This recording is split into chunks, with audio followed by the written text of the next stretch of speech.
I'm going to share with you 3 yoga practices that are really powerful for regulating your cortisol, helping out your endocrine system, and just getting you back to feeling like yourself naturally. Hi, my name is Lindsay, and I teach women how to work with our bodies, our natural cycles, and our hormones using the practices of yoga. This has been something that I've been doing for the past 5 years, and it has helped out tremendously. So I'm very excited to share my 3 go-to practices with you. We're going to cover how stress affects our hormones, therefore our whole entire system. We're going to look at 3 moves that calm the nervous system, and we're going to look at why this works, the science behind it. So let's talk about what's actually happening when our hormones feel off. We are talking about our endocrine system. This is the system that distributes the hormones throughout our body, and so this is going to be affecting things like our thyroid, our adrenals, our ovaries. And when our hormones get out of balance, the whole entire system is affected. Cortisol is the kind of like number 1 culprit that we are going to focus on downregulating in our system and releasing from our tissues. But what happens when cortisol is flooded through our system is it actually suppresses a lot of our like regular sex hormones, or estrogen, progesterone, testosterone. They're all not working in the way that they're supposed to. It's also going to affect our thyroid. It messes with your blood sugar, and it's also what makes you feel like exhausted but also wired at the same time. The good news is that these 3 postures that I'm going to share with you are really powerful for downregulating the nervous system into the parasympathetic, where our rest and digest and our healing really comes to life. The more that we can shift into the parasympathetic, the more that the stress chemicals will start to dissipate from our system, and the more that we will come back into balance. This is not an overnight quick fix. This is something that we want to keep practicing quite regularly. And what will happen is, instead of these wild swings where we're like really, really stressed, really stimulated, and then eventually we crash, and then we're back up here and we're down, we're going to allow our system to actually ride a little bit more of like a gentle wave. Okay, our cycle moves in quite a variety of different ways throughout the month, and this is just going to help us to keep a little bit more balance as we move through it. So the first posture that we are going to explore is one of my absolute favorites. Very simple to do. We're going to use a wall, or if you don't have an open wall space to put your legs up, we're going to come into legs up the wall pose. You can throw them up onto a couch or onto a chair, or anything like that. So the way that I like to get into this one is I'll come like pretty close sideways to the wall. The closer you get your butt to the wall, the easier it is to get those legs up without your butt being way far away from it. So scooch close to the wall, and then we kind of just do a little bit of a roll back. We're going to take those legs and we're going to extend them up and keep them maybe just like in line with the sit bones to start things out. Let the arms just rest out comfortably beside. And we're going to settle in here for about at least 3 minutes if you can. I know that might seem like a long period of time, but we really want to give this the opportunity to do its work. When we flip ourselves upside down like this, we're helping the body to just take all the fluids from the legs and to help flush everything back into the organs of cleansing and renewal. So instead of them having to work so hard, we're just amplifying the effects of what is available to us. So a few really great times of day to practice this is if you've had a really stressful day, maybe just like after work, just take a few minutes to help yourself regulate, release the chemicals pumping through the body from the day.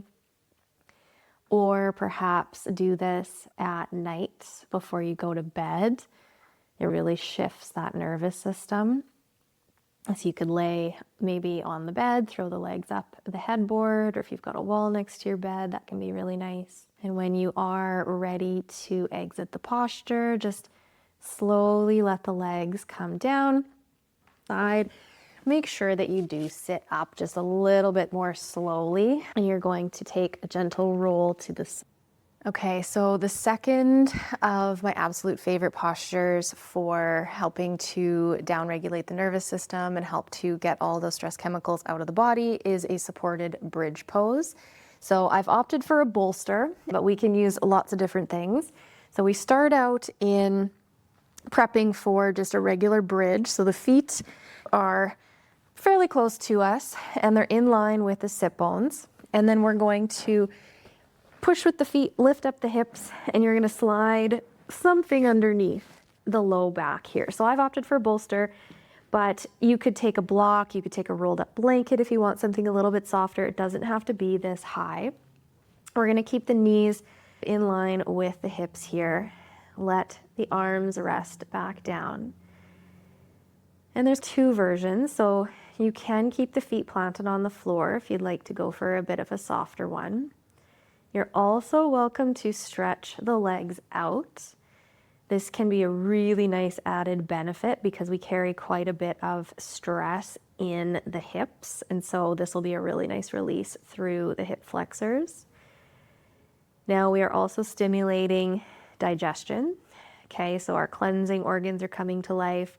And we're also stimulating the reproductive organs, which of course is a very big part of our hormone system.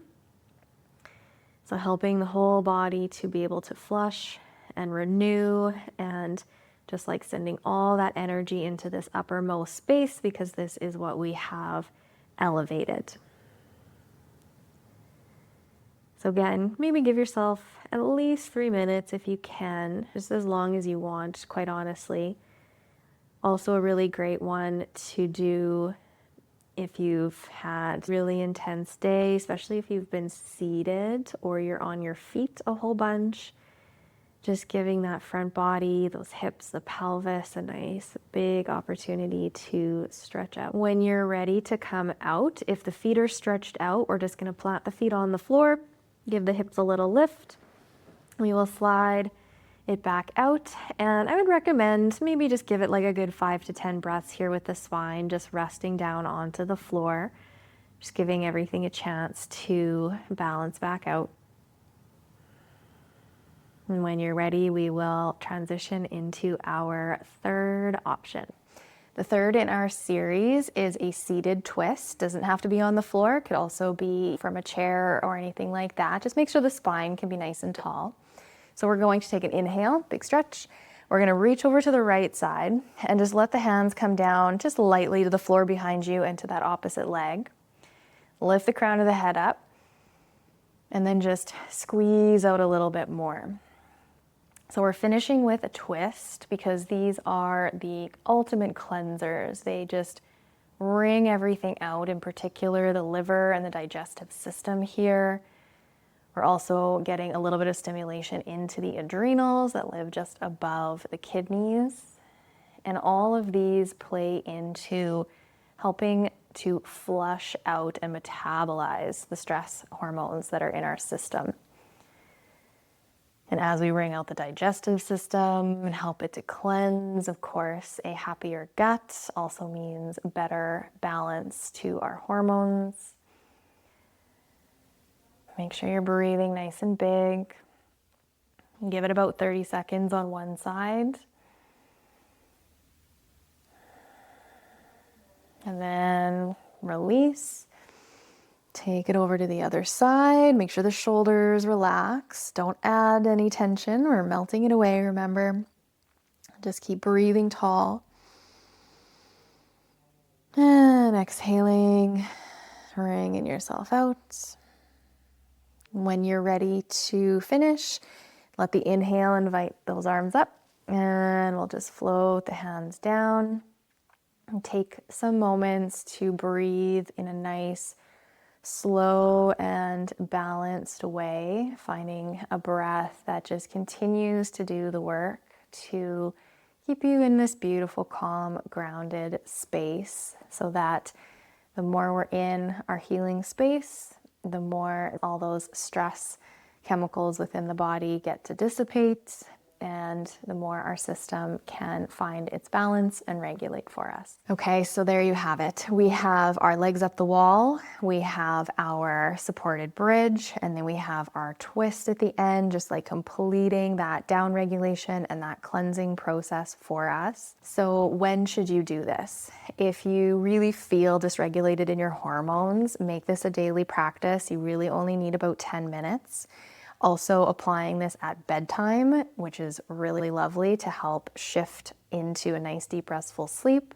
If you are in your luteal phase of your cycle, where the hormones are starting to drop, we start to feel that fatigue, that PMS, this is also really super fabulous.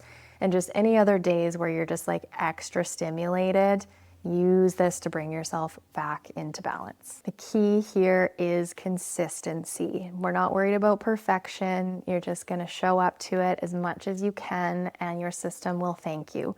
We naturally want to be in a state of balance, and all we need to do is just get that ball rolling. Our system knows what is needed, and we're just going to set it on its path. So if you want to learn how to match movement and breath work to this beautiful energetic cycle that is our menstrual cycle, then join the waitlist. I have a program coming up here that is going to just give you all the tools to understand what's actually going on in your cycle, and then how to apply the strength when we can take full advantage and ride that wave, but then also how to apply the softness when we need just like balance and, keep the ease.